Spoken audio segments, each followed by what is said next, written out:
11. Taarifa hii inahusiana na timu yetu ya taifa. Hakika nimeumia kweli kweli matokeo ambayo tumeyapata. Mbona uli? Hamna. Unajua, lakini haya sawa, haijaisha mpaka iishe, na bila shaka dua nyingi za Watanzania zinaendelea kuelekezwa kwa timu ya taifa ya Tanzania. Tujadili mchezo wa Stars dhidi ya Morocco ambao umetamatika usiku wa kuamkia hii leo. Na aina ya matokeo ambayo yamepatikana. Naam. Ulikuwa ukizungumza Stars itafungwa, lakini tutazame aina ya matokeo ambayo yamepatikana na namna ambavyo timu imecheza. Bila shaka umeridhishwa na kiwango cha Stars kwa siku ya jana. Je, yalikuwa ni matokeo ambayo tutakuwa tuyapate? Mimi ni moja ya watu ambao unaamini Taifa Stars ilikuwa bora sana kwa aina ya wachezaji ambao wapo kwenye kikosi cha timu ya taifa ya Tanzania, kwa performance ambayo wameionyesha jana, hasa dakika 45 za kwanza wameweza kushinda moyo wangu. Yaani wameweza kuonyesha wana kitu kikubwa sana vijana wa Taifa Stars jana. Lakini kipindi cha pili mambo hayakuwa upande wetu, tukaweza kuruhusu yale magoli. Mwisho wa siku Morocco wakaweza kuibuka na ushindi wa mabao 2-0. Lakini haikuwa kinyonge kwangu mimi, kwa daraja la wachezaji wa Taifa Stars, kwa jinsi walivyocheza jana, walivyojitoa kuanzia eneo la golikipa, eneo la katikati ya uwanja, hata kwenye eneo la ushambuliaji jana. Unajua kuna uhai umeonekana. Hapo awali kama ulikuwa unaifuatia timu ya taifa ya Tanzania kwa muda mrefu, tulikuwa na ugonjwa mmoja. Tulikuwa tuna uwezo mkubwa sana wa kuzuia. Umeona? Tulikuwa tuna uwezo mkubwa sana wa kucheza vizuri eneo la katikati ya uwanja, lakini hatukuwa vizuri kwenye eneo la kushambulia. Umeona?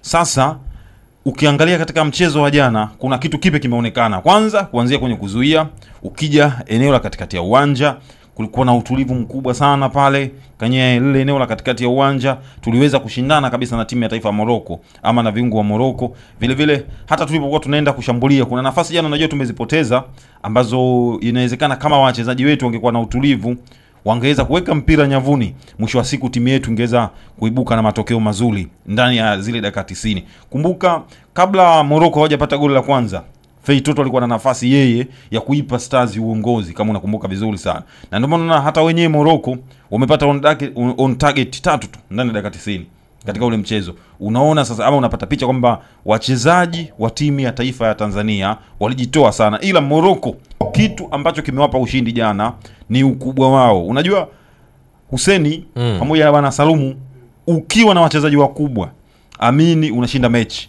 Morocco wameshinda ule mchezo kwa sababu wana wachezaji wakubwa wa kiwango cha juu ambao wanaweza kuibeba timu yao wakati wowote. Ukiangalia goli la kwanza lilivyofungwa, ile ni juhudi binafsi. Golikipa amefanya kazi nzuri sana, imepigwa kona, mpira umeunganishwa, golikipa ka save kwa mguu, lakini kwa sababu walinzi wa Stars walikuwa wameshasinzia na wamekapa sana, wamechoka, tukaweza kuruhusu bao lile la kwanza. Lakini kama hiyo haitoshi, umeona goli la pili ni penalti ambayo mimi naweza kusema yule aliyesababisha penalti kaitafuta mwenyewe, lakini bado unaona Tanzania ama timu ya taifa Tanzania haikutoka mchezoni, bado iliendelea kuwa na utulivu, ikawapa game ngumu Morocco. Yaani mimi naamini kufungwa na Morocco, Watanzania lazima wanasikitika wengi wakati ambao wanatutazama hapa, lakini naamini hatutakiwi kulia sana, ila tunatakiwa sasa sisi kujua wapi tunakosea, tuweze kutengeneza timu ya taifa ambayo itakuwa bora sana siku zijazo. Timu ya taifa inatengenezwa vipi?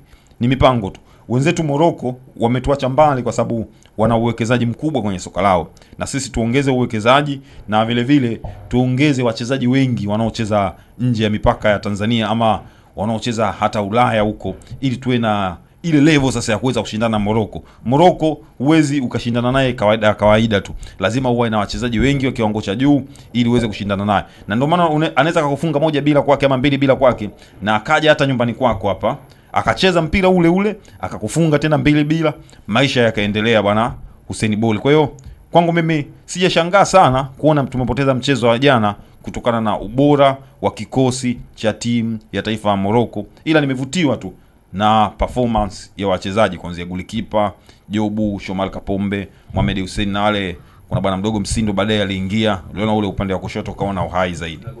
Yes, golikipa Yakubu Suleiman kwangu jana mimi ndo nyota wa mchezo.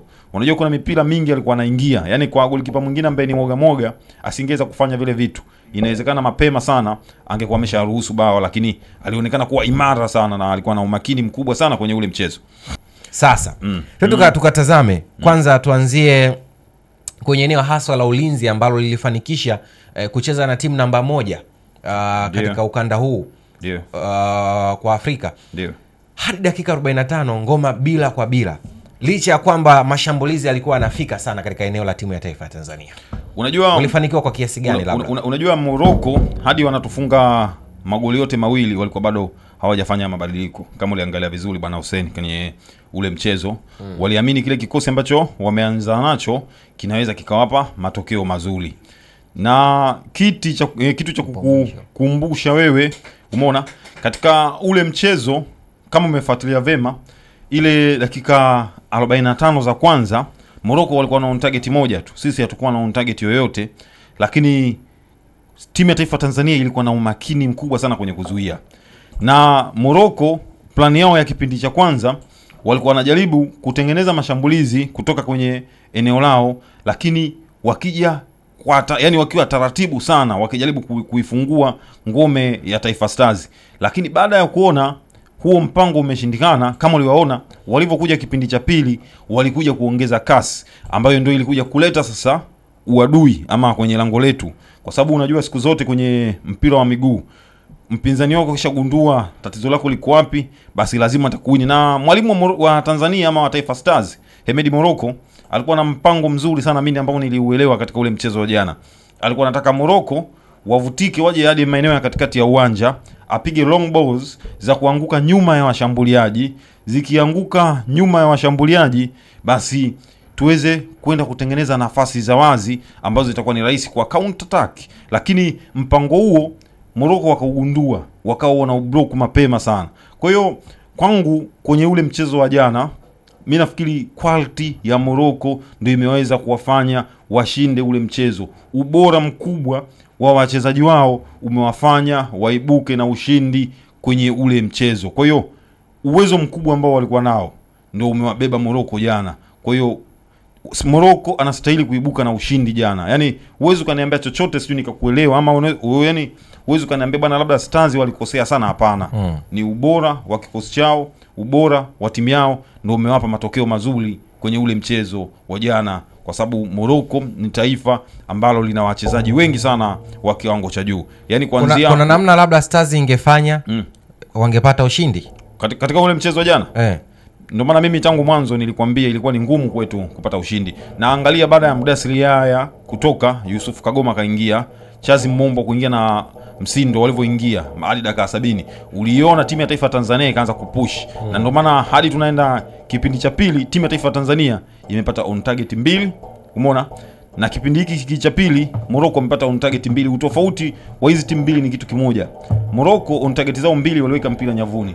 Taifa Stars on target zetu 2 hatukuweka mpira nyavuni, lakini kuna uhai ulionekana. Unajua ni ngumu sana. Miaka ya nyuma ilikuwa uwezi kuiona Taifa Stars inaenda kule ugenini yani isishambuliwe kama mvua na Morocco. Ndio maana mimi Hussein nakwambia Watanzania wengi wanaweza kalalamika kama wakaforce wanataka timu ipate matokeo mazuri mapema, lakini mimi ni moja ya watu ambao naamini katika project. Mimi naamini uwekezaji wa soka unahitaji muda mrefu sana.